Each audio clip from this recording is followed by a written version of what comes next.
Mes bien-aimés, shalom. Je remercie le Seigneur pour cette grâce qu'il m'a accordée de pouvoir me tenir ce matin au-devant de vous. Je le suis reconnaissant parce que c'est un privilège qu'il m'accorde. Je remercie aussi l'homme de Dieu, le serviteur, pasteur Géry, pour cette faveur qu'il m'a accordée ce matin. Ce n'est qu'une faveur. Voilà pourquoi je lui dis merci. Mes bien-aimés, nous allons rentrer dans notre vif sujet. Et nous allons prendre Jean, chapitre 20, à partir du verset 11. Mes bien-aimés, Jean, chapitre 20, à partir du verset 11. Si nous y sommes, je vais lire pour la gloire de notre Dieu. Amen. Cependant, Marie s'est tenue dehors près du sépulcre et pleurait. Comme elle pleurait, elle se baissa pour regarder dans les sépulcres et elle vit deux anges, vêtus de blanc, assis à la place où avait été couché le corps de Jésus, l'un à la tête et l'autre aux pieds. Il lui dit, « Femme, pourquoi pleures-tu » Elle répondit, « Parce qu'ils ont enlevé mon Seigneur, et je ne sais où ils l'ont mis. » En disant cela, elle se retourna et vit Jésus debout, mais elle ne savait pas que c'était Jésus. Jésus lui dit, « Femme, pourquoi pleures-tu? Qui cherches-tu » Elle pensait que c'était le jardinier.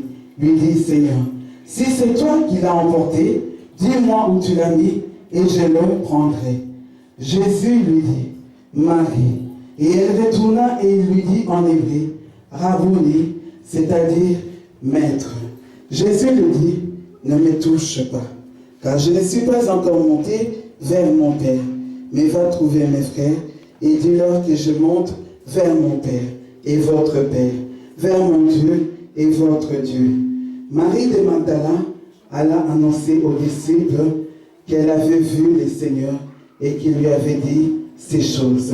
La parole de l'Éternel. Amen. Mes bien-aimés, en ce lieu, on voit une histoire. On voit Marie de Magdala. Elle était au sépulcre. Et là où elle était, la Bible dit qu'elle était en train de pleurer.